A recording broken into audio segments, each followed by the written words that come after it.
La curación del ciego, parte 1 y estudio número 4. Y dice así, vamos a leer nomás un versículo porque son varios. Son 16 versículos y no voy a leer todo. Dice así nomás el Evangelio de Juan y vamos a leer el versículo 1, dice así. Nomás para que tengan una idea de qué se refiere y la referencia al resto de los versículos. Dice así, al pasar Jesús vio a un hombre ciego de nacimiento. Versículo 2, y le preguntaron sus discípulos diciendo, Rabí, ¿quién pecó, este o sus padres, para que haya nacido ciego? Respondió Jesús, el versículo 3, no es que pecó este ni sus padres, sino que para que la obra de Dios se manifieste en él. Hasta ahí nomás. Pregunta, ¿cuál era, según los discípulos, la causa de la ceguera de este hombre? Segunda pregunta, ¿cómo corrigió Jesús esas ideas erróneas? Como siempre, ¿no?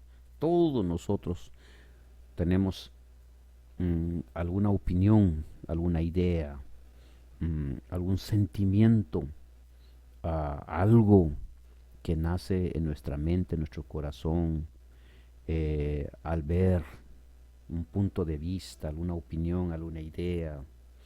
Siempre hay algo. No todo es correcto. A veces es necesario corregirlo, corregir esas cosas a través de la Biblia. No todo lo que pensamos y no todo lo que decimos, no todo lo que miramos, no todo lo que la mente juzga es correcta. Eh, por ley se tiene que dejar que, que se filtre lo que usted piensa, lo que usted está sintiendo o lo que usted quiere decir. Por ley se tiene que dejar que se filtre a través de la Biblia para una buena respuesta. Los discípulos relacionaron la enfermedad con el pecado. Varios pasajes del Antiguo Testamento apuntan a esa dirección. Por ejemplo, podemos comparar con Éxodo 25, también Segunda de Reyes 5:15 al 27, también Segunda de Reyes 15:5, también Segunda de Crónicas 26:16 al 21. Pero la historia de Jacob debería haber sido suficiente para demostrar que tal conexión no es siempre el caso. Jesús aclara el asunto sin negar que exista a veces cierta relación de causa y efecto entre el pecado y el sufrimiento, pero en este caso señalando un propósito más elevado, que Dios sería glorificado por la curación. El relato contiene ciertas afinidades con la historia de la creación. Cuando Dios formó al primer hombre del polvo de la tierra, Génesis 2:7, del mismo modo que Jesús hace barro para suplir al ciego de lo que carecía al nacer. En Mateo, Marcos y Lucas, los relatos de milagros siguen un patrón común: la descripción del problema, la presentación de la persona a Jesús, la curación y el reconocimiento de la curación con alabanza a Dios. En el relato de Juan 9, esta secuencia se completa en Juan 9:7. ¿Qué dice 9:7? Dice así, le dijo, ve a lavarte en el estanque de Siloé, que traducido es enviado. Fue entonces, se lavó y regresó viendo. Pero, como es típico en Juan, el significado de milagro se convierte en un tema de discusión mucho más amplio que conduce a una larga interacción entre el hombre curado y los líderes religiosos.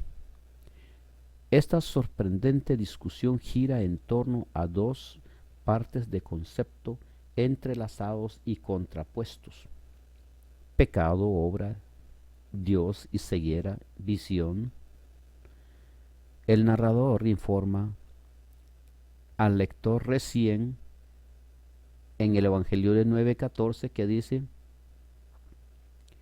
que era día de reposo cuando Jesús había hecho el lodo y le había abierto los ojos. Que Jesús hizo este milagro en sábado, según Evangelio de Juan 9:14. Lo que según la tradición, no la Biblia, significaba violar el cuarto mandamiento. Por lo tanto, los fariseos lo consideraron un transgresor del sábado.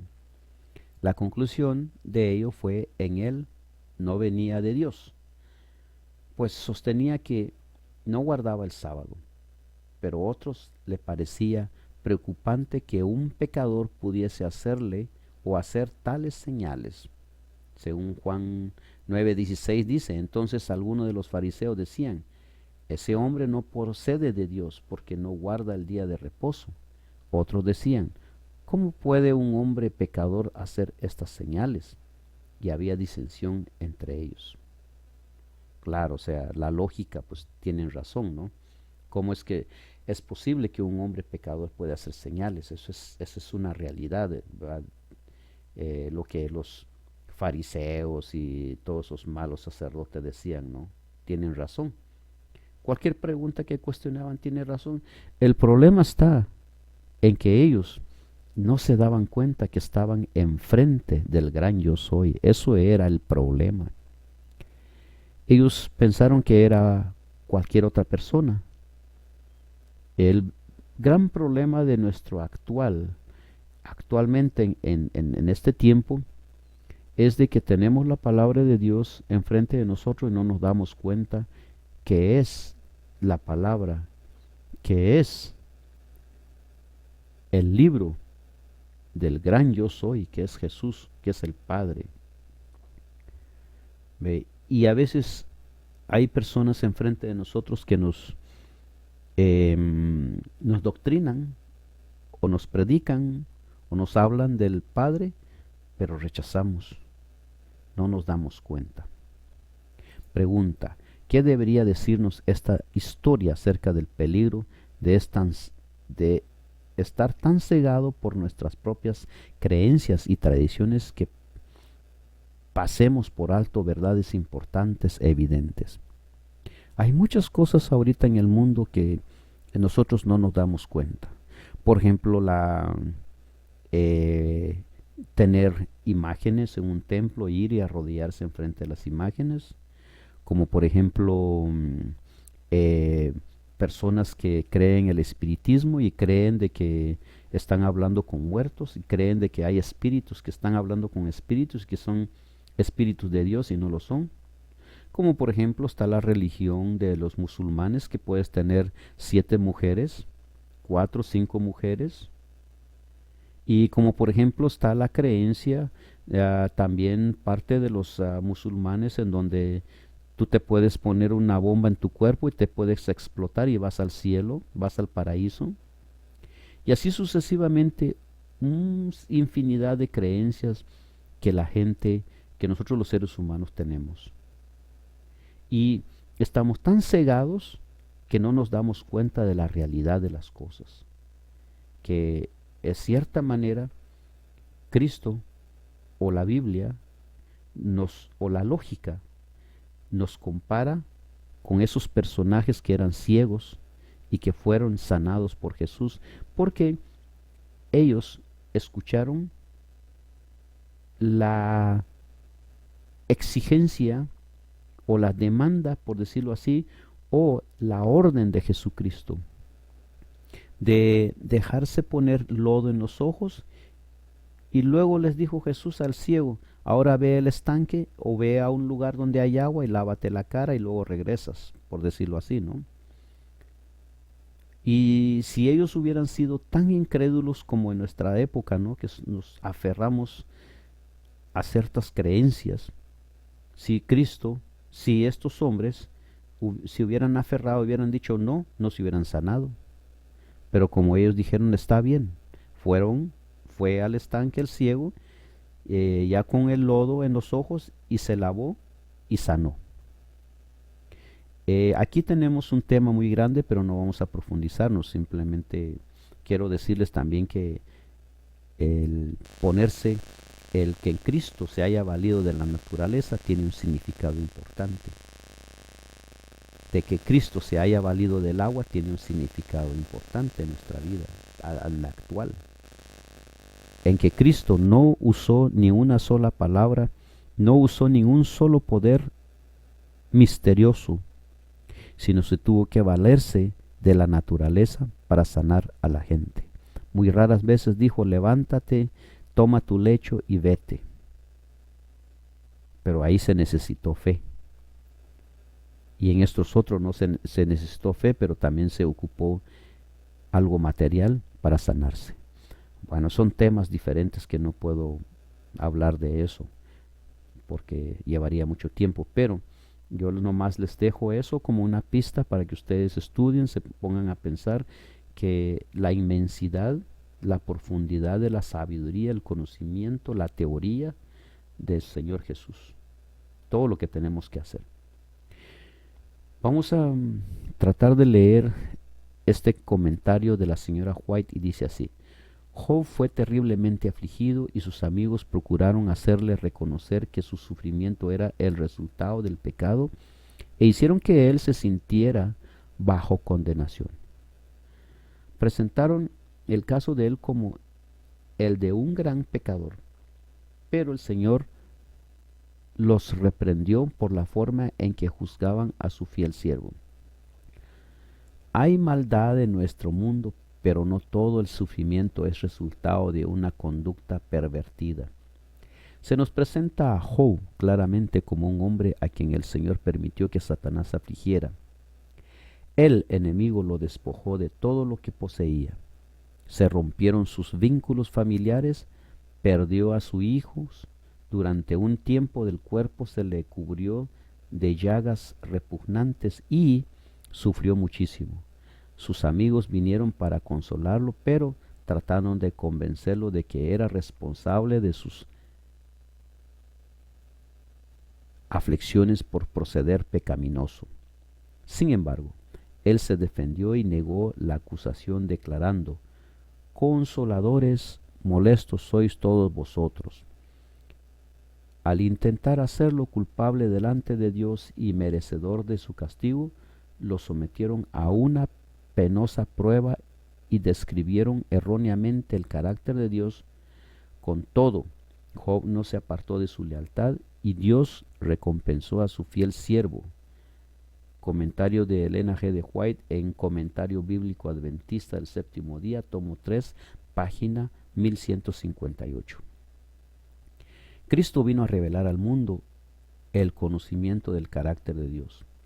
La verdad de Dios había estado oculta bajo una montaña de tradición y error. Las ofrendas de sacrificio que se había ordenado para instruir a los hombres acerca de la expiación vicaria de Cristo, a fin de enseñarles que sin el derramamiento de sangre no hay remisión de pecado, se habían convertido para ellos en una piedra de tropiezo. Todo lo que era espiritual y santo estaba distorsionado en su entendimiento oscurecido.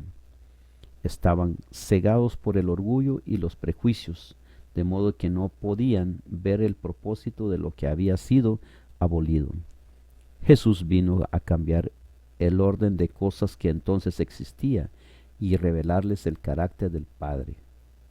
The Review and Herald, 1 de noviembre de 1892, párrafo 12.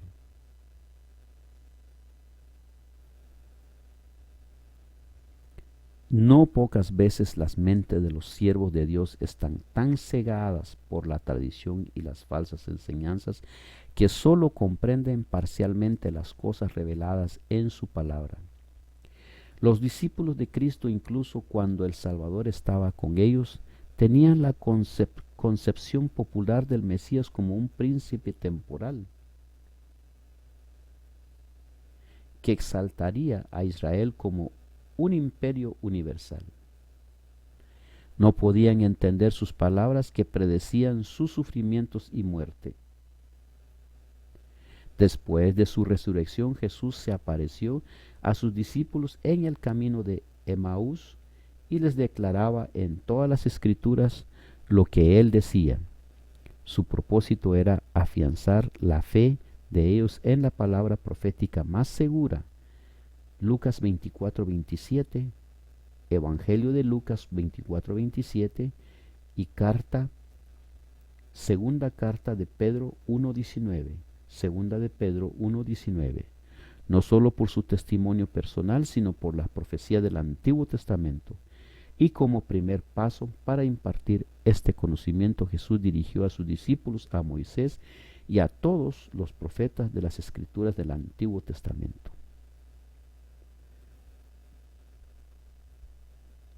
Queridos amigos, esto es todo por ahora. Cuídense mucho. Será la próxima.